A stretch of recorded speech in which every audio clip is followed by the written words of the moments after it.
Muito bem, meus queridos, a paz.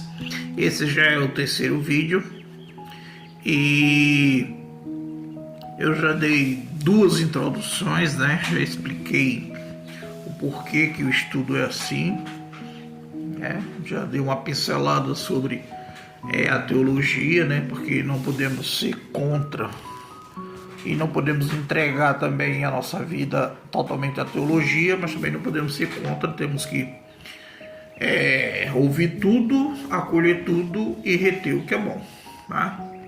Sempre tem que ser assim. E agora nós vamos colocar o Joelzinho aqui para ele ler o texto, né, do primeiro capítulo da Bíblia, né? Ele vai ler Gênesis capítulo 1, versículo 1. E ele vai ler até o 10, mas eu vou explicar só o 1 nesse vídeo aqui. Provavelmente não dê para explicar nesse vídeo, eu faço outro sobre o mesmo versículo. Tem que ser devagar, irmão, tem que ser devagar. Aqui não adianta pressa. O apressado come cru. Eu vou ficar calado e esperar um tempo que ele leia o texto. Depois eu tiro ele, né? Faço ele descer e faço a explicação. O livro do Gênesis, né? O primeiro livro da Bíblia. Estarei fazendo a leitura aqui dos 10 versículos do Velho Testamento. Aqui no capítulo 1, capítulo 1. E a epígrafe do texto é a criação do céu e da terra e de tudo o que neles se contém. Amém?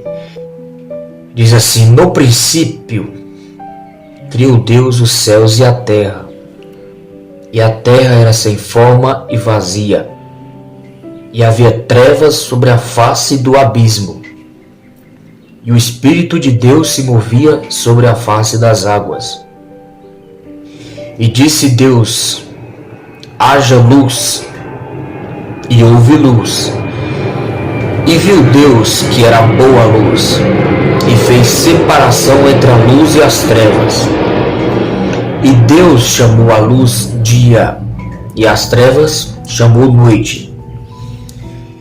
E foi a tarde e a manhã o dia primeiro. E disse Deus: haja uma expansão no meio das águas, e haja separação entre águas e águas.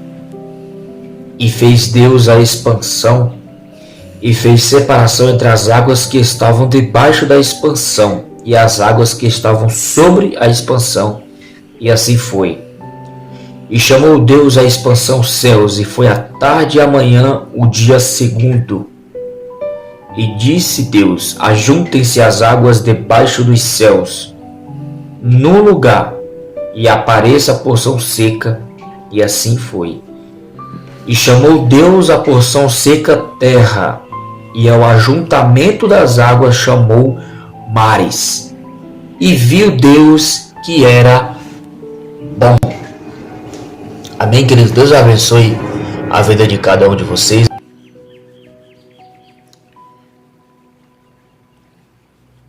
Muito bem, vimos aí a leitura e eu estou pegando apenas o versículo de número 1. E garanto para você, irmãos, esse versículo é tão rico, tanto em apologética como em ciência, sabe? Como em espírito e vida que Jesus falou. Esse versículo é muito rico, todos são da Bíblia, mas esse aí tem uma primazia, sabe? Primeiro capítulo, porque ele descreve uma ação de Deus, provavelmente a primeira ação de Deus, né? Aqui na terra, Deus Criador, né? Primeira ação dele. Veja que eu disse que primeiro o Espírito dele pairava sobre a fonte do abismo, né? Sobre a fonte das águas. Mas quando ele abriu a boca, haja luz, e a luz já apareceu, né? E olha que o sol só foi feito no quarto dia, mas a luz já apareceu aí. Aliás, a luz e o tempo são as coisas mais enigmáticas. E aqui eu quero dizer para você, o tempo tem tudo a ver com o que nós vamos estudar. Bom, eu já vou começar a explicar, mas eu quero dizer uma coisa a vocês, que esse fato de estudar, porque estudar, irmão, não basta ser crente e ir para a igreja, não? Bom, para muita gente basta, né? Deus queira que todos sejam salvos, né? Para mim não dá, porque eu preciso ensinar. Eu preciso dar aula. Olha, o conhecimento que eu adquiri, com certeza não é só para mim. Não é só para mim, não é, com certeza. Não é muito, mas não é só para mim. É preciso dividir. Então, Pedro deixou o mandamento na sua carta, na sua primeira carta, no capítulo 3 e no versículo 15. Santificai a Cristo em vossos corações e estejais preparados para responder a qualquer um que precisar, qualquer um que perguntar a vocês qual a razão da vossa fé ou da vossa esperança. Veja, razão. Ele quer razão. Se for pela ciência, vai pela ciência. Se for pela Bíblia, tem que ser pela Bíblia. Mas racionalmente. O cristianismo preconiza uma religião racional. No cristianismo estão os melhores cientistas. Só tem 10% de ateu, tá? Só tem 10% de ateu. 15% é judeu e o resto tudo é de cristão. Nos países cristãos é onde existe as maiores tolerâncias do mundo. Os países muçulmanos não têm tolerância nenhuma, mulher não vale nada, não tem tolerância nenhuma. Só existe tolerância nos países de matrizes cristão, no máximo judaico-cristão, sabe? Liberdade, prosperidade, é país de matriz cristã. Então, o cristianismo não é uma coisa simples para você. A minha religião, não, absolutamente. Você precisa saber disso racionalmente. Então, o apóstolo Pedro escreveu na sua primeira carta, capítulo 3, versículo 15: santificai a Cristo em vosso coração e estejais preparados para responder a qualquer um que perguntar sobre o motivo. Qual é o motivo? Por que você é assim? Por que você vai para a igreja? Porque você tem que estar preparado para responder dentro do conhecimento daquela pessoa. Preparado. Então, eu não tenho outro jeito a não ser estudar. E dando aula, eu também aprendo e fixo o que já aprendi, né? Você viu aí o menino Joel lendo 10 versículos, e no primeiro ele falou 9 palavras só, né? 9 palavras. No princípio criou Deus os céus e a terra. 9 palavras, né? Presta bem atenção. No princípio, aqui está o tempo. Não o tempo de Deus, porque o tempo de Deus já existia. Ninguém vai atrás desse, porque isso é impossível saber de alguma coisa. Nós não sabemos nem do nosso tempo, quanto mais do de Deus, que é a eternidade. Nem o nosso tempo a gente comanda, né? Então, no princípio, eis aqui o tempo, tá? Criou Deus os céus, eis aqui o espaço e a terra. Veja, são 3 coisas que foram criadas imediatamente, as 3 estão ligadas e as 3 não se desligam. E eu acrescentaria a 4ª, que a Bíblia não fala, mas eu acrescentaria a 4ª. A Bíblia fala, mas não assim, diretamente nessa criação. A luz também. Sem a luz também não daria certo. E sem o tempo não dá certo. Imagine, se não tiver amanhã, a vida não acontece, não é isso? Então, veja só a implicação científica que tem nesse versículo, né? Isso está escrito no Torá, na Bíblia judaica, no Torá, lá no Pentateuco, nos primeiros 5 livros escritos por Moisés, né? Inspirado por Deus, logicamente.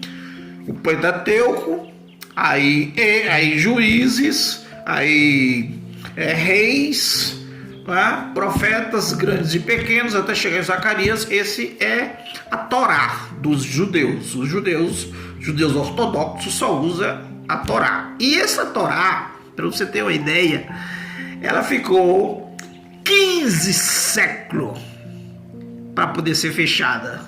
Só no ano 90 depois de Cristo é que foi fechada a Torá dos judeus. Aí não se colocou mais nada e nem tirou. Depois é que veio o Novo Testamento. Mas o Novo Testamento está todo ligado ao Velho, porque o Velho Testamento também está todo ligado ao Novo. Todo livro do Velho Testamento que não tem nenhuma referência no Novo é apócrifo, está fora, não faz parte. Existem 7 livros que a Igreja Católica usa que não está no cânon da nossa Bíblia, exatamente por esses motivos. São vários motivos, né? Mas veja, eu falei só do tempo aí, né? Só do tempo. Quando ele disse, no princípio, criou o tempo. Então começou, tá? Depois ele criou o espaço. E depois ele criou a terra, que é a matéria. Veja só, se ele tivesse tempo e matéria, mas não tivesse espaço, aonde ele ia colocar a matéria, né? Cientificamente. Se ele fizesse a matéria e o espaço, mas não tivesse o tempo, quando ele ia colocar?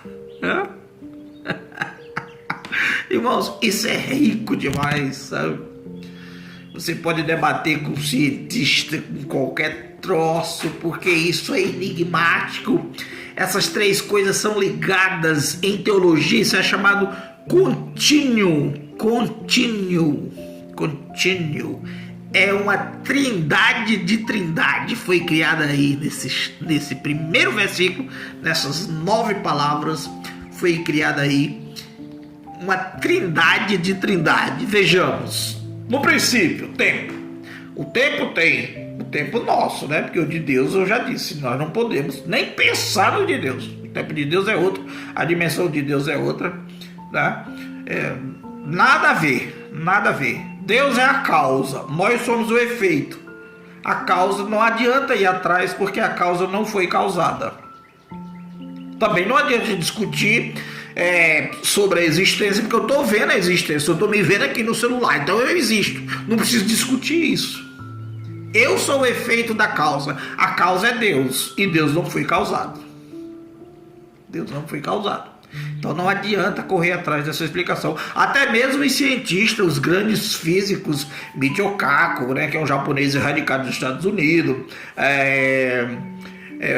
o grande Stephen Hawking tentou falar sobre isso, mas não deu para falar, não conseguiu falar. Eu li 2 grandes livros dele, O Universo numa Casca de Nós e Uma Breve História do Tempo. Também li do Nietzsche, o grande Friedrich Nietzsche, um grande escritor alemão, que enlouqueceu aos 40 anos, porque era ateu e era muito pernicioso. Deus não deixou ele continuar a vida há muito tempo não, que prejudicaria muito a juventude, principalmente.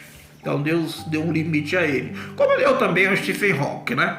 Stephen Hawking terminou a vida dele dentro de um bercinho, como um bebezinho bem pequenininho, porque ele também não era boa peça não. Negava muito a Deus e tinha muita capacidade, muita oratória e prejudicava muito ao Evangelho. Então, ele fez o tempo. E o tempo tem presente, passado e futuro, né? 3 em 1.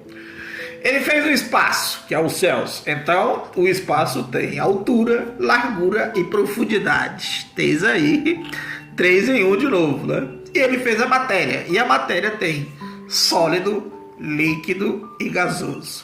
Gente, vou fazer outro vídeo para explicar, continuar explicando o versículo 1, porque é muito rico. Vamos, pelo menos mais um videozinho para explicar, terminar de explicar o versículo 1 da Bíblia Sagrada, né? Gênesis capítulo 1, versículo 1. Aqui eu falei mais de apologética, né? Da matéria, da parte científica e tal, mas existe também coisas do Espírito e da vida revelada nesse capítulo, nesse versículo, e a gente vai no próximo vídeo tentar destrinchar, tá bom? Até daqui a pouco.